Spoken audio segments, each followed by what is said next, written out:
जन्म मृत्यू नोंदणीच्या निकालाची प्रत देण्यासाठी 5,000 रुपये लाच स्वीकारताना विटा उपविभागीय दंडाधिकारी कार्यालयातील लघुलेखकास रंगेहात पकडण्यात आले. रमेश अण्णा शिंदे, वय वर्ष 55, राहणार श्रीनिवास, संभाजीनगर, सांगली पेठ रस्ता, इस्लामपूर, तालुका वाळवा येथे संशयिताचे नाव आहे.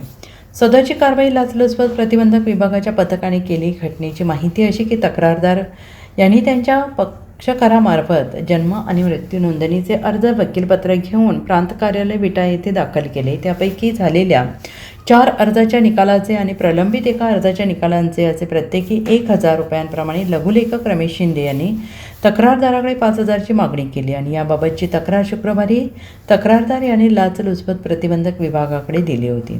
तक्रारीच्या अनुषंगाने तातडीनं विभागातील अधिकाऱ्यांनी अर्जाची पडताळणी केली. त्यामध्ये अर्जामध्ये सत्यता असल्याचं त्यांना आढळून आलं. त्यानंतर अधिकाऱ्यांनी विटा प्रांत कार्यालय परिसरात सापळा लावला. यावेळी तक्रारदाराकडून 5,000ची लाच स्वीकारताना लघुलेखक रमेश शिंदे यास रंगेहात पकडण्यात आले.